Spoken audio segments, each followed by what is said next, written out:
Apertem os cintos, coloquem a cabeça entre as pernas e preparem-se para o impacto, porque hoje voamos em Con Air e temos a bordo um dos atores do filme.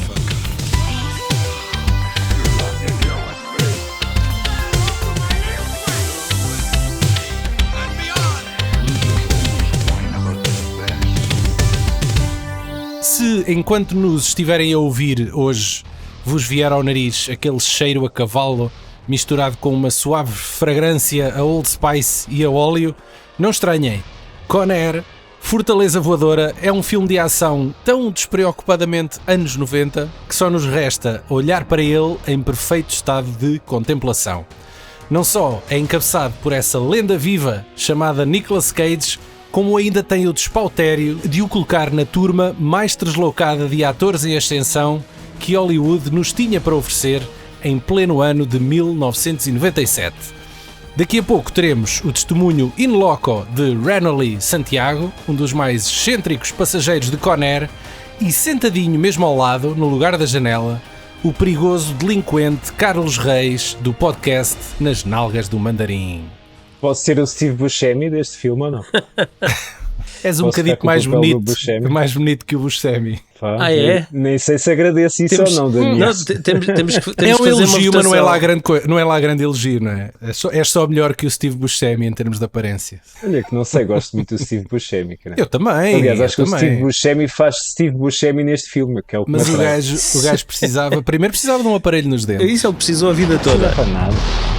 After serving the last of his sentence, Cameron Poe is taking the first plane home to his wife and daughter. Today's flight is a special one. We're populating Louisiana's Felton Penitentiary. These guys are the worst of the worst. See a lot of celebrities among us. I see 11 primetime lives, 3 Regents and Kathy Lees, and a genuine 2020 interviewee. What you looking at? A premissa deste filme é bastante simples. Alguém aqui teve a brilhante ideia de fazer um reality show com 30 condenados presos num avião, mas só para animar a situação resolveram juntar o Nicolas Cage com o sotaque sulista aqui à equação. Put the bunny back into the box. Put the bunny down. Assim? Uma coisa assim. É quase back in the Schwarzenegger. box. Put that cookie down. É uma coisa assim. Exato. O Brad Pitt, What's in the box. O Schwarzenegger, Put that cookie down.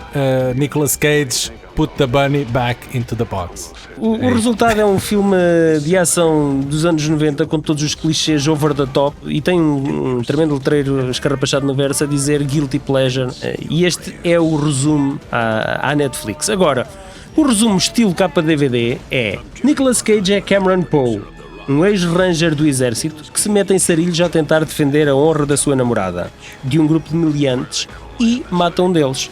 A legítima defesa aqui não se aplica porque, devido ao seu treino militar, as suas mãos são consideradas armas letais e, como tal, é condenado a 7 anos com direito à liberdade condicional. Menos mal. A sua namorada estava grávida e Poe, durante 7 anos, escreve à sua filha, que ainda não conhece pessoalmente, e no dia em que finalmente sai incondicional e vai conhecer a sua filha, ele apanha o avião errado, não é? Pois, eu estou a ficar um bocado triste porque eu estou a achar que o Paulo não gosta tanto deste filme como eu. Eu pensei que está a ser um bocado propaganda. Não, este filme é um mixed feelings para mim, porque eu adoro o Nicolas Cage. Naquela altura ele estava em altas e ele tinha vindo do Rochedo, foi um filme que eu adorei, para mim marcou os anos 80 a 90 a nível da ação. Também é Bruckheimer, não é? Produção, também é Bruckheimer. Epá, mas aqui a direção que o Simon West deu a este filme parecia-me que era 7 pieces de ação sobre 7 pieces de ação, mas sem que houvesse propriamente uma continuidade. Era demasiado gratuito. Eu acho que a intenção é um bocadinho. Eu não estava preparado para ouvir isto. Eu também não estava. O Paulo a falar assim do Con Air, eu estou em choque. É uma sucessão de sketches sem continuidade. É um bocado. Eu estava. Porque é tudo. Está muito alicerçado sobre arames. Podes despir o casaco de malha, se faz favor, Paulo. É que eu não estava preparado para isto. Eu pensei que tinha aqui discutir com o Daniel, não era contigo? Que o Stallone tricotou no Demolition Man. Eu vou ser o Paulo Fajardo hoje, porque eu, a nível de cinema de ação dos anos 90, eu acho que isto é o pináculo, é dos meus favoritos. Porque tem excelentes sequências de ação. Quase todos os personagens, se não todos, são carismáticos. e tem uma excelente química no ecrã. É catchphrase atrás de catchphrase. Eu só não acho que é tão memerável quanto isso, é só isso. É do melhor que se fez desta altura, eu acho. E tem uma sólida realização. Eu não sei se é dos meus favoritos dos anos 90, mas eu acho que isto é o comando, como o comando teve para os anos 80, como o Conner teve para os anos 90. Tanto no estilo do humor da ação, nas one-liners atrás de one-liners, na forma quase despreocupada como brinca e não se leva muito a sério. Se calhar, como o Paulo, também gosto mais do Rochedo. Aliás, dentro do Nicolas Cage gosto mais, se calhar, do Face Off, do Rochedo, que foram filmes que também tiveram ali naquela altura. Certo. Aliás, eu prefiro estes dois. Ok, eu gosto muito do Conner também, atenção, acho que é um estilo diferente, enquanto que os outros são filmes que se levam um bocadinho mais a sério dentro daquela parvoíce toda, de se calhar trocar as identidades ou da própria de Alcatraz, mas este acho que é mais cheio de adrenalina e menos preocupado com a história, e aí percebo o que o Paulo está a dizer. Desculpa, Pedro é o hábito das nalgas, desculpa. Estás a cascar no Pedro. Estás sempre com o Paulo está a dizer a nível de sketch e a nível de história, eu consigo perceber isso, mas depois acho que compensa com muitas outras coisas, como tu estavas a dizer que o filme tem um ritmo completamente imparável. Eu não sei se é hora e meia, hora e 40, não faço ideia, acabei de rever hoje. Eu lembrava-me de várias cenas, está fresquinho, lembrava-me de muitas cenas e mesmo assim ainda vieram mais cenas que eu já não me lembrava, que são espetaculares. E aguenta-se muito bem, é um filme que ainda hoje se vê, é sólido, não abusa nos efeitos visuais, portanto é hoje em dia muito, muito prático. Hoje em dia isso era quase tudo feito com CGI, com panos verdes, etc. E tu aqui vês, eu estive a ver o making of no DVD, a trabalhar que deu para filmar estas cenas todas, seja a cena de Las Vegas em que eles fazem foi com muitas estradas de miniatura, fazem aquela a guitarra do hard rock de miniatura, seja eles metem mesmo um avião contra um hotel, aquele hotel casino no final que ia ser demolido, exatamente. Vão filmar para o deserto. Houve um gajo que morreu debaixo de um helicóptero que caiu. Quer dizer, não sabia dessa. Aliás, o filme é dedicado a esse tipo que morreu durante as filmagens e houve não sei quantos gajos que se lesionaram, houve balas a sério durante as filmagens. Epá, houve coisas de doidos. E isso é uma coisa que hoje em dia, aliás, o próprio Bruckheimer, tu estavas há bocado a dizer que apanhamos aqui uma série de atores em exceção. Eu acho que nós apanhamos quase o fim dos filmes de jeito desses atores quase todos, porque depois começou aquela saga a partir dos anos 2000, mesmo do próprio Bruckheimer, seja com os Piratas das Caraíbas, os National Treasures, com o Nicolas Cage, etc. Que aquilo é tudo CGI, os filmes podem ser melhores, piores, mas tu não sentes a energia que sentes aqui, aquele cheiro a cavalo que tu estavas a dizer, aquele... Epá, eu imagino, eu uma vez, agora quase aqui por brincadeira, estás a falar do avião com aquela malta toda a cheirar mal, e eu já estive dentro de um Antonov, tinha 18 ucranianos que não tomavam banho há 2 dias, e eu lembro-me do cheiro que estava não lá dentro. Não puseram um Conner a dar a borda? E eu imagino o que é que era... Experiência sensorial. Hoje em dia, provavelmente, eles filmavam as cenas quase isolados uns dos outros e depois gravavam a seguir. Epá, e portanto já não se fazem filmes destes. Isto é um Expendables, se pensares bem, não é? Mas eu, por exemplo, eu vejo o Expendables. Toda... Não, mas eu não acho piada nenhuma aos Expendables. E há um deles que é do Simon West, até creio que é o segundo. É verdade. É o segundo. Acho que é o segundo, sim. E eu lembro de ver os 3 Expendables. Sabes que eu me lembro dos Expendables? Zero. Não me lembro absolutamente nenhuma cena. Não padece desse mal de serem todos muito genéricos. Tens uma outra luta memorável de resto. E deste Conner, e seja do The Rock, seja do Face Off, seja destes filmes dos anos 90, isto é outro campeonato com uma pessoa. A ação é tão real, tu sentes que aquilo é feito realmente. Por exemplo, hoje em dia, tu filmas tudo com drones, tudo o que é cenas aéreas, etc.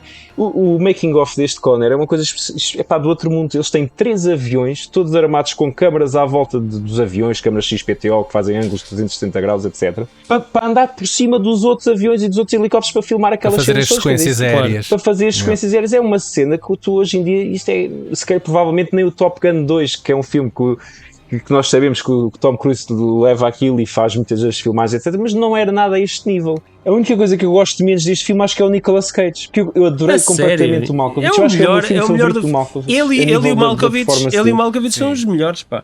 Eu acho que o gajo estava mesmo, apesar de ele hoje em dia dizer que não gosta de filme e etc, eu acho que ele estava a tirar um gosto tremendo. Ele diz isso. Ele e o Cusack quase recusam-se a falar do filme, dizem que o filme é uma palhaçada. Por acaso é estranho, olha, é estranho os dois dizerem isso. Tanto um como o outro, neste caso até mais o John Cusack, mas o John Malkovich, que é um vilão sempre a ter em conta, pelo menos para mim, desde que eu o vi na Linha de Fogo com o Clint Eastwood a fazer de vilão, opá, um papel incrível que ele faz. Opa, incrível, e que é um ator extremamente respeitado também no cinema independente, como o Steve Buscemi, e que 2 anos antes tinha feito O Convento do Manuel de Oliveira. né? 2 anos antes deste filme. Opa, Eia, ele passa de um filme ultra lento para um filme com uma dinâmica vai do 8 ao 80, não é? E então, só devia atestar a versatilidade dele. Sim, é mesmo isso. E do nada, tu vês, quer dizer, não estás habituado a ver o Malkovich a fazer um filme de ação, e do nada vês o Malkovich numa mega produção a fazer uma caricatura de um vilão, e para mim foi quase um choque, mas um choque positivo. E eu achei, sim senhor, ok, opá. Não, é um personagem over the top, é uma caricatura, mas eu entendo e acho que o gajo conseguiu levar aquilo a bom porto. Sim. Agora, de quem eu não estava mesmo nada à espera de ver a fazer uma personagem num filme de ação foi o John Cusack, que habitualmente fazia dramas ou comédias românticas. Mas a carreira também dele... Olha que também o Nicolas Cage é muito parecido. O Nicolas Cage só tem mas ele já tinha antes. Ele já tinha feito aqui uma transição para cinema de ação, mas de produções um pouco menores antes.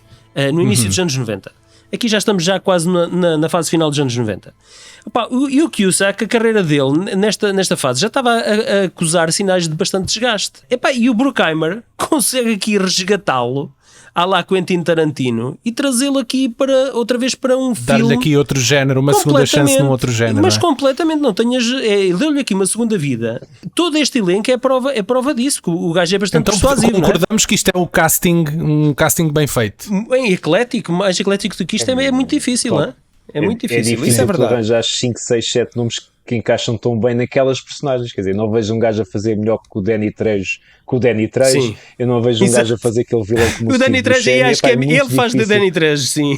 E tem aquele mocito o gajo já tinha alguma idade, que era o MC Gainey, que é aquele gajo com o bigode que ele vai pilotar, que é daqueles atores que tu vês em muitos filmes também como secundário. Sabes o nome do gajo, sim. A única personagem que eu acho que não teve tão bem, o único ator que eu acho que foi um bocado forçado e cansou-me um bocado aqui as cenas dele, foi mesmo o Nicolas Cage.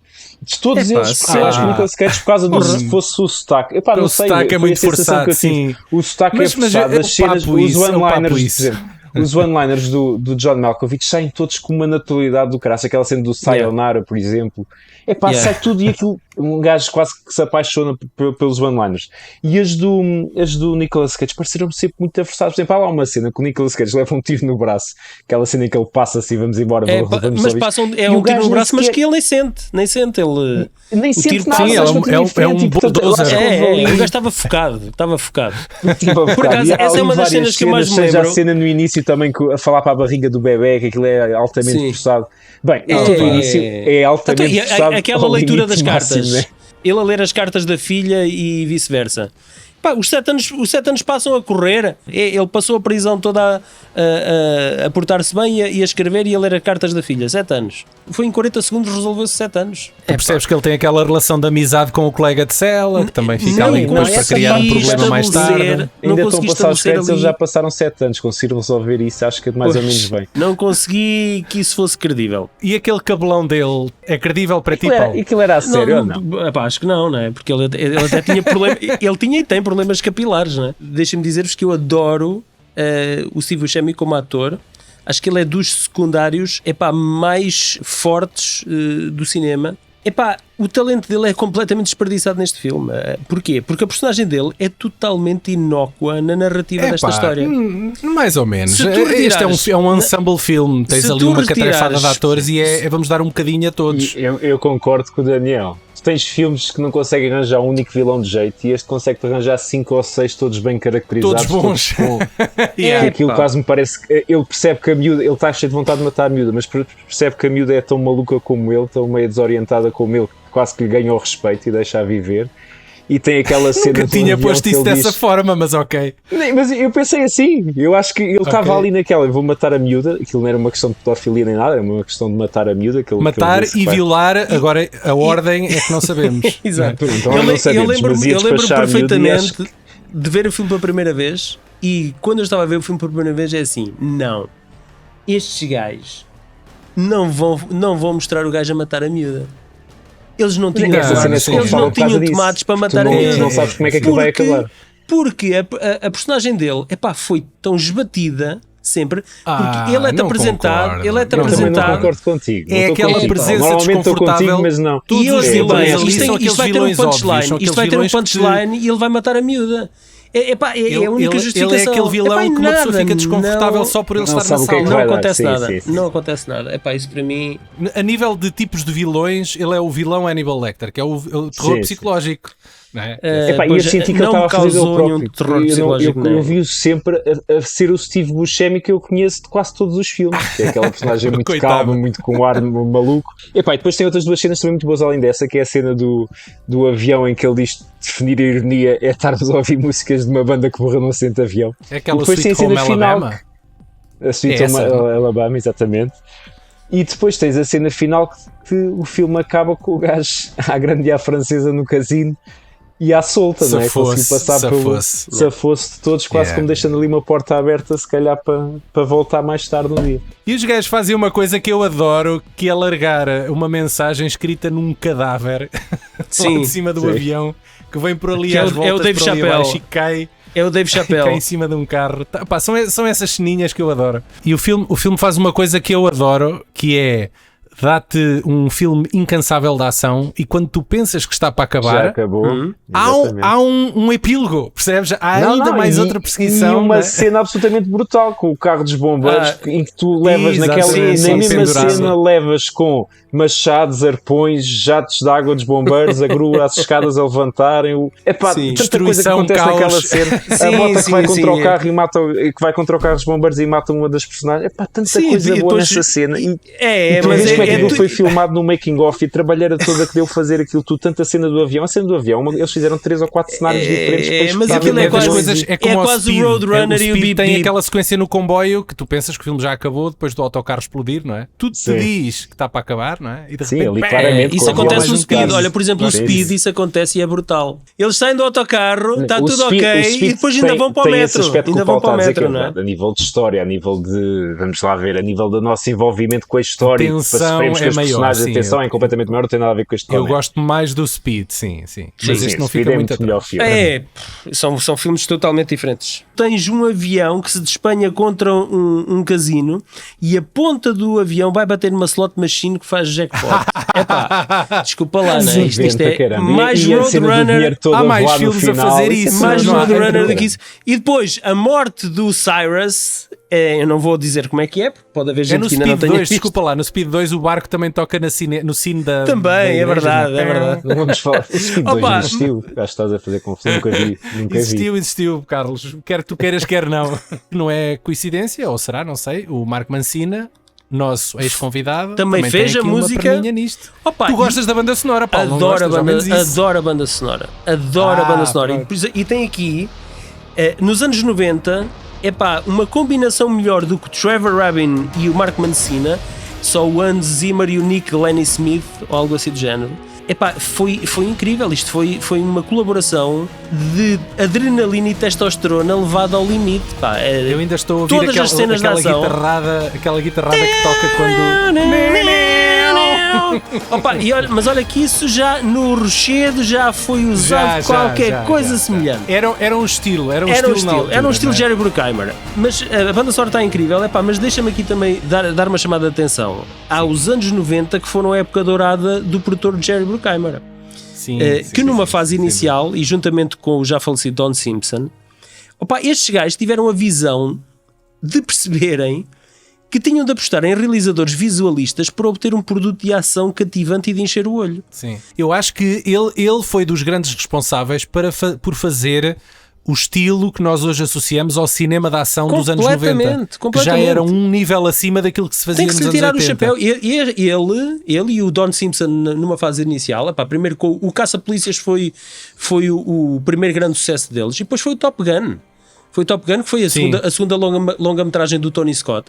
Estes gajos são responsáveis por terem trazerem para o grande palco do cinema gajos que vinham oriundos do mundo da publicidade e dos videoclipes, não é? O Michael Bay, o Dominic Sena e depois aqui o Simon West, não é? Uma das coisas que eu associo muito aos filmes de Jerry Bruckheimer Pá, tem que ser o gajo, não pode ser só os realizadores. Foi uma coisa que começou ali com o Tony Scott no Top Gun, como tu estavas a dizer, que era aqueles degradês de céu laranja. Sim.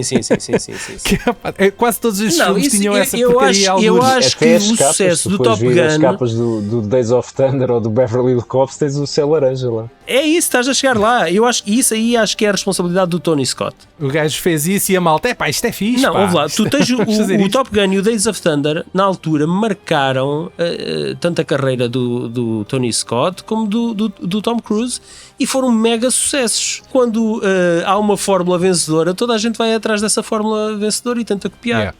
Eu durante muito tempo confundia um bocado o Conner com o The Rock antes de os ver. Epá, não digas Porque- isso, Não. porra. Ah, Antes pá, de não, os pá, ver. por confundir- Apaga maluco, como se dizem nas redes sociais. Porque eu aposto que se tu perguntares a muita gente quem é que realizou o Conner, tu vais ter muita gente a dizer-te Michael Bay. E não é por acaso. Ok, isso eu percebo. Epá, Mas sim, mas sim, o mas isso Rashid se calhar- e o Conner isso se são calhar, completamente diferentes, não tem nada...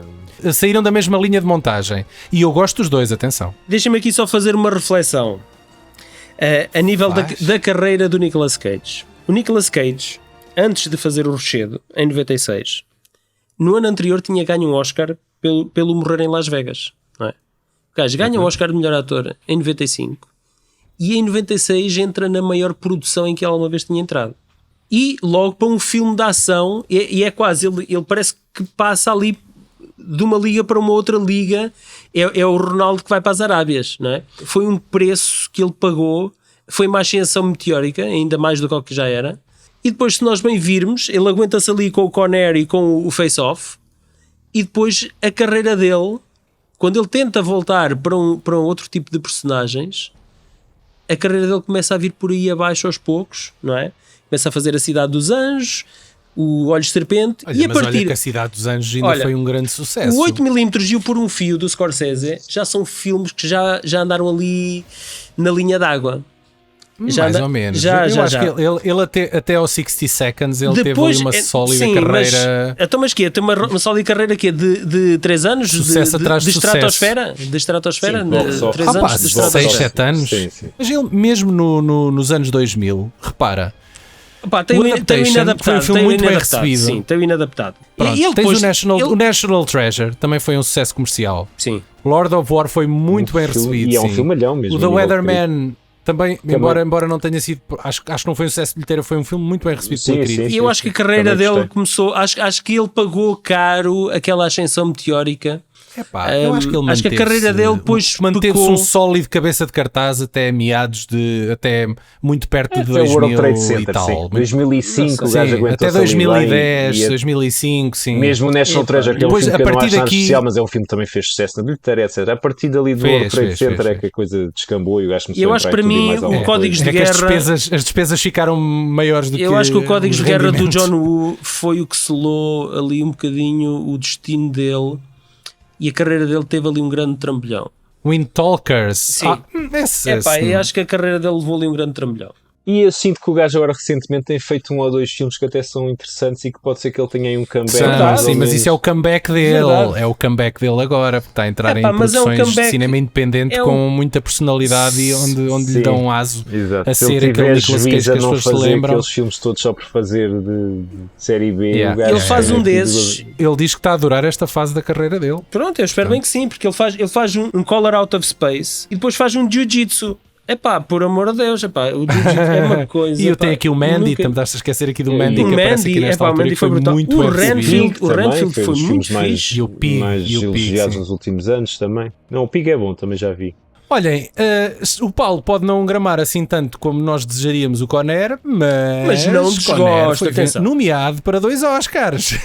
Som, não foi? categorias A técnicas. música. melhor som e melhor canção original, que é uma música chamada How Do I Live, de Diane Warren. A Pá, que eu sério? não me lembro sequer de Nem ouvir eu. no filme. Para mim, a música deste Nem filme é o eu. Sweet Home Alabama, não é mais nenhuma. Não, Sim, também é a eu música desculpa que lá, e o marcou tema também. do filme. Esta música é aquela pastelona que passa nos momentos românticos, quando eles os dois estão, ele e a mulher dele. E a Mónica estão, assim, Potter, mais nós falamos da românticos. Mónica Potter, gostava tanto dela. A Mónica Potter é aquelas Tão sonsas que eu insossa, não... tão insossas não- e- não- epá, Ela tão gira, insossa. pá. Ainda hoje derreti-me todo outra vez a ver. Tu consegues imaginar o Nicolas Cage com aquele cabedal moral que ele tinha naquela altura em cima daquela mocita. Não, mas consigo imaginar ela Canita, em cima dele. partia-lhe os ossos todos. Olha, mas porque, exatamente, porque é que ele tinha de estar em cima dela? Não havia necessidade. Claro, ela podia ficar ela por cima. É a típica menininha americana que eu não consigo gostar. Não, Nada, nadinha. Eu e o Paulo não Nadinha. estamos aqui em sintonia. Eu vou... Mete a Mónica Potter para canto, pá. Não. Esquece lá isso. Não. Olha, mais vale a Rachel Ticotin. Ticotin. É Isso guarda da região. na altura do- do Desafio Total. É, Na altura do Desafio Total, sim. Aqui já nem por isso. Aqui já nem estava por com isso. um ar mais de mãe, não é? Aqui Já estava mais mãe. Já estava nem com um ar acredito. mais Mas- mature. Venha a Rachel em vez da Mónica, por amor de Deus. Olha, eu Tinha vou-me muito calar. mais personalidade. Tinha muito mais personalidade. Vou-me calar que o podcast é vosso e eu não quero criar aqui mau ambiente, mas falarem mal da Mónica Potter, estou a querias chamar nada. o Miguel Ferreira para vir aqui ajudar-me. Vocês gostam é delas branquinhas, loiras, assim uma coisa muito, muito deslavada, não é? Estou a ver. Não faço mais comentários. Quando andava na escola, a turma toda tinha que fazer uma composição sobre o seu filme preferido. E tu em fizeste inglês, sobre o era Conair? na aula de inglês. E eu lembro-me de uma rapariga da turma ter feito sobre o Conair. A sério? disto. Epá, isso é... Yeah. Muito bem, é de Se louvar. tivesse sido um colega da turma e não tinha posto espaço entre Conner. Eu lembro especificamente porque foi uma colega. Olha, eu quando era miúdo, estava no liceu e pediram para fazer uma composição livre, eu fiz sobre o homem que matou Liberty Valance. E tu perguntas, Só para ter mais porquê? Eu sabia o que é que era. Porquê?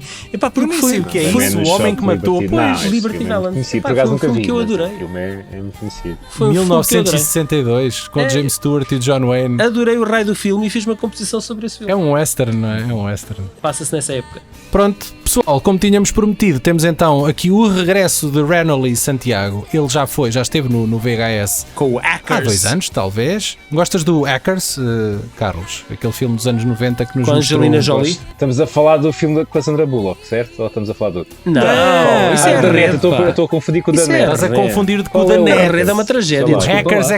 é com a Angelina Jolie. Ah, também vi, sim. Mas gosto mais do da Net. A Red é uma O Hacker Já nem tragédia. me lembro bem. Pronto, dito isto, conversámos também com o Renoli sobre a sua participação aqui no Conair. Ele faz do travesti, transexual, não sei, não é explicado. LGBTQ. Sally Can't Dance. E vamos falar com ele e depois voltamos. Take this, go into the boneyard. Yeah? Anybody gets through, you scratch their eyes out. You got it. Conair. It's a much smaller role, Yeah. but definitely a memorable one. Yeah. This is one of those manly man action movies we don't see much nowadays. That must have been a sweaty movie set, considering the amount of muscular guys in such a confined space. And testosterone all over. Yeah, how was it? Definitely, that's a very good description. I mean, it was 100. Just because you're reminding me when you say that, it was 115 degrees in the shade. Whoa. Yeah, Yeah. in Nevada desert, right?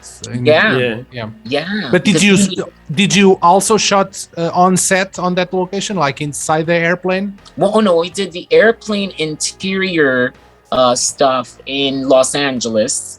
Okay. But that might have been like maybe 1 or 2 months. But most of the shoot was, it was like a 9-month, almost a year-long kind of shoot, and Oh, really? yeah, and that was in the in the desert mostly. So Whoa. it was intense. It was very sweaty, very hot, and the guys were like, oh my god, overgrown kids basically. So it was like we had fun, but it was a lot of like definitely wild, testosterone filled, like crazy stuff. Like guys testing their strength with each other, or I mean, a lot of joking around that sometimes felt like they were about to get serious. To be honest, I feel like me being there made them behave. You know what I mean? Oh, yeah? Just without having to talk. You know what I mean? But you When were you're like, probably the youngest on the cast, right? I Yeah. was. That's a very important thing to remember. Yes, I was the youngest, and I was the baby. So I was the baby. They, even though they were playing around, they knew I was like the little younger one, forget it. They just were like, sometimes again, the jokes would not stop till it felt like, okay, are they really gonna fight now? Can we calm down? tell me this: between Nick Cage, John Malkovich, and John Cusack, which one had the bigger ego? Let's see. Nicolas Cage. Oh my God! You want to know something? You mentioned like 3 of the sweetest guys in that movie. Oh yeah, really? Yeah. I would have to say they're all sweet. They're all pussycats. Unfortunately, very very sweet, nice guys. I mean, Nicholas was just so polite. You know what I mean? Like every day he said hello and stuff like that. And our trailers were right next to each other, so every morning it was like good morning or whatever. So he was very nice. Man, Nicolas Cage was big back then. The guy rocked the 90s as well, right? Yeah. Yes. Well, he had just won the Oscar for Living Las Vegas, so I was so excited that. And I was a big fan of him from the movie Valley Girl, which was one of his earliest movies. And I was probably like 11 when I saw that. So I would have never thought that I would be in a movie with this person, someday. I mean, that was just crazy. But yeah. And then John Malkovich always told lots, because he spent a lot of time with us. It feels more than Nicholas, because since he was leading the bad guys and since Nicholas was like, the other guy. So we were always sitting together, and it was the shoot. Most of it was John Malkovich telling us long stories for hours every freaking day, and everybody listening. So that was Malkovich. And then John Cusack used to call me boss every day. So that was so nice boss. of him, Yeah, like he would be like, hey, boss. And I would be like, oh, my God, he's so nice. And I just felt like that was a very welcoming way of him to treat me, knowing I was a kid. He didn't really know me, but he knew that I was in a dress in this place, and he just made me feel loved, and... that you mentioned that, but the movie really is progressive because they're all tough, really macho bad guys. And yet they treat Sally Can Dance like one of them, right? Yeah. Super inclusive, amazing. Yeah. Oh, yes. No, that was very apparent even then.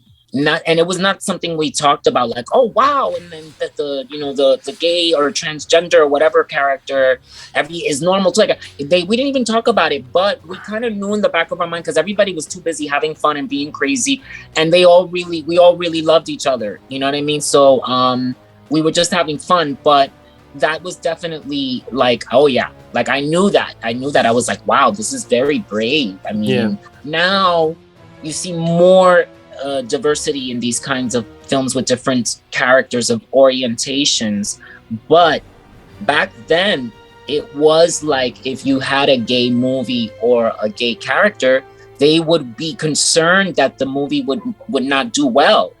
So they were very brave to say no, like let's do this and that, and so it was very. The cast is very colorful, but your character really stands out. I rewatched the movie the other day, and I honestly thought that your character was much more present in the movie. It ended up not being that much as I remembered, but that just attests on how great your character is. It really makes a difference. But why Sally Can't Dance? Why that name? It's actually based on an album by Lou Reed, who is a rock star, and the song talks about Sally can't dance no more because she's always robbing people and always like doing things to her boyfriends and dancing for money and ripping off men, and so that's where her name came from. Oh, okay. That cool title. Reference. Yeah, there's a music lyric that explains the character's background, right? Yeah. When was the last time you saw Con Air? Probably 10 years ago, or like a little over years. Yeah. I guess if it's on, like I would see it, but since I only hear online, people will start messaging me like it's on now. Yeah, but I don't put it on because.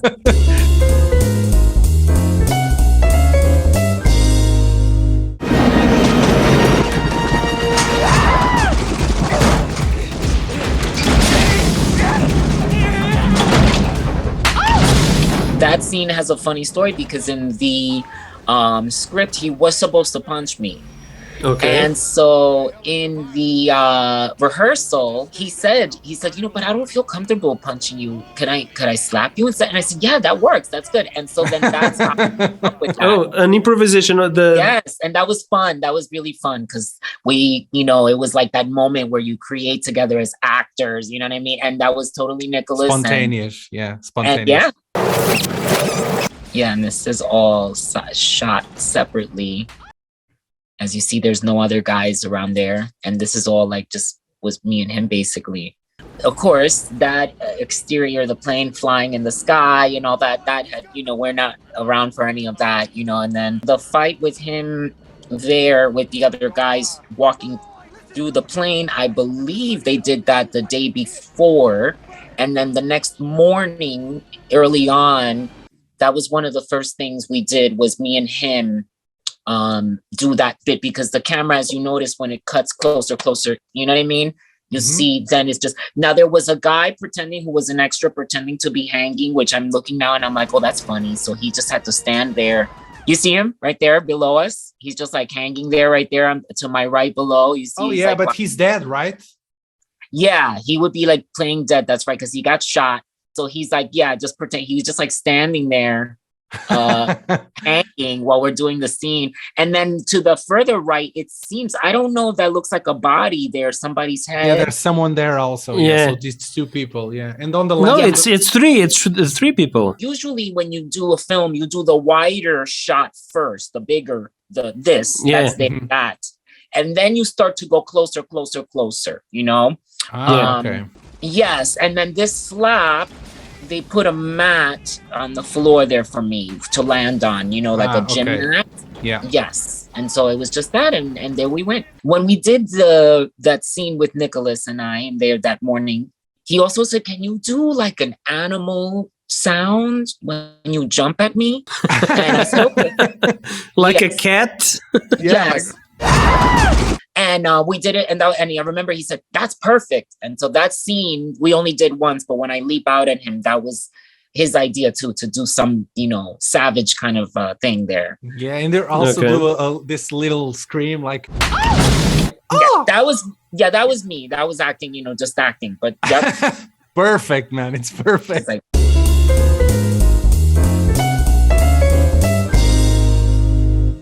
fim da entrevista. Estamos de volta aqui ao estúdio, desta vez com o Carlos. Ainda estás aí, Carlos, ou foste jantar? Estou muito triste ainda aqui a limpar as lágrimas do Paulo não gostar muito do Conner, não vinha, nem da Mónica Potter, quer dizer, estou falhei em tudo, não vinha preparado para isso. Temos que fazer um Van Damme, temos que fazer agora um próximo filme do Van Damme para voltarmos a fazer as pazes. Não, eu qualquer dia venho aqui falar mal do Highlander também, do 2, para ver se ele gosta. Podes falar mal à vontade que eu junto-me aí também nessa luta, não te preocupes. O Paulo tem essa capacidade, tem a capacidade de gostar das coisas, mas falar mal delas à mesma. De achar beleza de alguma forma, de achar beleza nessa... No erro, há beleza no erro. Nessa morbidade. Exatamente. Olha, nós falámos muito pela rama do realizador Simon West, que realiza aqui, que é a sua primeira mega produção. Este é o primeiro filme dele, deixa-me cá confirmar. É a primeira longa-metragem dele, sim. E ele depois viria a realizar coisas como o Tomb Raider, o filme Tomb Raider, sim. A Filha do General. Que adoro, a Filha do General adoro, está incrível. Portanto, é um gajo aqui com talento. Agora, o que poucos saberão é que antes disto tudo, um dos mais lendários videoclipes da história foi realizado por ele. Falo naturalmente de Never Gonna Give You Up, de Rick Astley. Never gonna give you up, never gonna let you down and surrender. Opa, isso na altura quando eu era puto. Ainda por cima tenho que levar com o Paulo a cantar, mas o que é que eu vim cá fazer hoje? Isto é castigo. Olhem, o videoclipe que tanto trollou a internet nos últimos 15 anos começou por ser uma modesta produção filmada em apenas um dia, algures em 1987. Hoje, um dos mais conhecidos videoclipes do mundo e que continua a assombrar o realizador Simon West. Exato.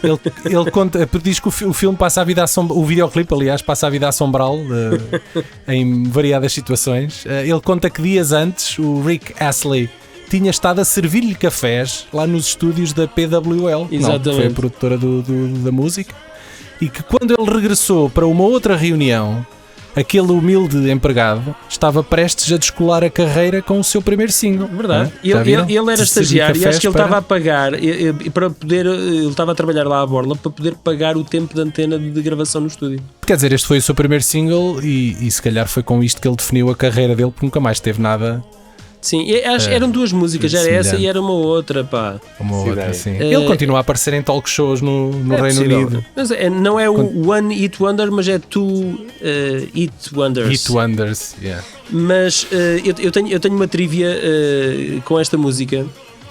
Então. Eu era adolescente e a minha escola, a minha turma, fomos a um programa na altura do início da SIC, que era o Top SIC, que era uma espécie de Top Mais, era a versão top mais, mas da SIC, e era o Ediberto Lima que estava a realizar. E havia um passatempo, ou uma coisa qualquer, que era o de cabeça para baixo, em que penduravam um gajo de pernas para o ar por um cabo. E ele tinha que olhar para um videoclipe no videohall que estava a passar e tentar adivinhar o nome da música. Com som ou sem som? Com som. Então é assim, toda a gente, os meus colegas, mesmo, não é? Tu não ouves a música ao contrário. Os meus colegas naquela altura ouviam Prodigy, ouviam Nine Inch Nails, sei lá, tudo e mais alguma coisa. Metallica, Megadeth, e ninguém estava preparado para um Rick Astley. Então ninguém sabia que era. Ele acertou nas duas primeiras mas músicas. É verdade, o gajo só é conhecido por se ter tornado um meme, porque pouca gente se lembraria já se do nome lembraria dele, dele, não é? Nessa altura. As compilações dos anos 80 provavelmente ele ainda lá apareceria. Sim, mas acho legítimo uma pessoa não se lembrar do nome do gajo. Sim, tudo bem. Mas eu sabia o nome. Eu não sabia, eram 3 músicas que tinham que acertar para ganhar um prémio. Esse meu colega e toda a gente sabiam as 2 primeiras e eu não sabia essas 2 primeiras. E o Rick Astley, eu era o único que sabia e ninguém sabia. Mas pudeste responder ou não? Não, porque a questão foi, havia a ajuda do público e era toda a gente aos berros em simultâneo, toda a gente a editar postas de pescada e eu queria era ver esse programa. Calem-se! Eu cheguei a ter isso gravado numa VHS, mas já não sei onde é que isso já para. Não tens? Não sei onde é que isso para. Procura essa porcaria e vamos pôr isso no canal do VHS. Exatamente. Olha, eu só sei é que o gajo não ganhou porque eu aborrei, mas não conseguia, a minha voz não conseguia se fazer ouvir por cima do resto da malta. Eu estou-te a imaginar a gritar. Mas a questão é que esse meu colega, ele tinha, durante a viagem para lá, tinha bebido uma garrafa de tinto e bolachas Maria. Foi a única coisa. É para ajudar, não é? Foi a única coisa que ele comeu e bebeu. E então, aquilo de estar lá de cabeça para baixo durante não sei quanto tempo fez-lhe mal. Ui! E mal eles o tiraram de lá e o gajo vomitou tudo. Vomitou aquilo tudo. Isso passou em televisão? Não, eles cortaram isso depois, né? Mas o gajo tripou-se todo. O melhor momento televisivo foi aquilo que eles cortaram, não é? Opa, completamente. Pronto, então está feito, não é? Sim. Pronto, obrigadinho pelo convite. Obrigado, Daniel. Não vou agradecer nada ao Paulo, fiquei muito triste hoje com ele. Pronto, depois no Festival das Nalgas eu pago-te um copo, está bem? Está bem, pronto. Olha, pois é, Carlos, aproveita e explica aí, porque este ano vamos ter outra vez Nalgas Film Fest. Ainda estamos a ter dia 7 e 8 de dezembro, não é? Não tenho autorização da diretora para revelar quase nada. Temos a rédea muito curta. Então, mas o que é que nos podes dizer? É 7 e 8 de dezembro, onde? No Porto, no Passos Manuel. Provavelmente, não sei se será a última vez ou não no Passos Manuel, mas pronto, mas veremos. São 2 dias desta vez, está a crescer. 2 dias desta vez, é verdade. Temos cerca de, acho que são 18 curtas internacionais, 2 curtas nacionais e vamos passar também 2 longas metragens para fechar. Não, para fechar o dia, mentira, vamos passar por volta das 9 de cada dia, do primeiro e segundo dia por volta das 9. Então, mas não podes falar mais nada específico do programa? Não posso revelar, é surpresa ainda, já está tudo tratado, mas não posso revelar ainda. Pareces a festa da TVI, é só surpresas, ninguém diz nada. É verdade, caramba, daqui a bocado a Joana Marques pega nisto, estou tramado. Yeah. Mas pronto, já temos a segunda longa-metragem, ninguém vai saber, só nós das Nalgas é que sabemos, a malta vai ter toda. Eu por acaso tenho uma desconfiança. Surpresa! É um filme vosso, foram vocês, a vossa primeira curta-metragem. Não, por acaso não. Nós tínhamos essa ideia de fazer uma curta, mas não fizemos. Muito bem. Ainda. Muito bem. Estamos à espera dos serviços, dos vossos serviços, a nível técnico. Pois, nós fomos convidados a colaborar, mas ainda não sabemos de que maneira ou que forma ou que feitio é que vai ser. Não é? Pois, é tudo surpresa. Vocês vão saber tudo ali perto de toda a gente. Chegamos lá, subimos a palco, surpresa! Okay. É para despir. Exatamente. Exato. E depois, quando acabar as longas metragens nos 2 dias, o objetivo é pôr os podcasts no palco a falar ali com o público. Mas muito bem. Vamos ver como é que vai correr. Ainda Ok. Já estou a ficar nervoso. Ok. Não fiques, Daniel. A gente já sabes que a gente quer que vocês sejam os dois vestidos de gaja. Do resto, mais nada. Isso é a parte mais fácil. É só ir ao meu armário normal de roupa de dia a dia. Eu já vi o Daniel vestido de gaja, portanto, não é uma imagem bonita. E os sapatos ao Paulo e está feito. Tu consegues andar de saltos altos, Paulo? Nunca experimentei, mas será assim tão difícil? Não acredito. Nunca experimentaste? Se as gajas conseguem, será assim tão Nas mãos difícil? consegue. Andar com os saltos altos nas mãos consegue. Podemos fazer um concurso, ver quem conseguia correr A mais metros de saltos equilibrar altos. um ovo, não é? Numa colher. Obrigado aos nossos fiéis ouvintes que nos acompanham há mais de 10 anos e aos que nos acompanham há menos tempo também. A vocês não é preciso dizer onde nos podem encontrar, mas a malta que por acaso andava à procura de pornografia excêntrica e tropeçou em nós. E se gostaram do que ouviram e querem mais, podem seguir-nos no Spotify, Apple Podcasts, Facebook, Instagram e YouTube e outros que tais. Yeah.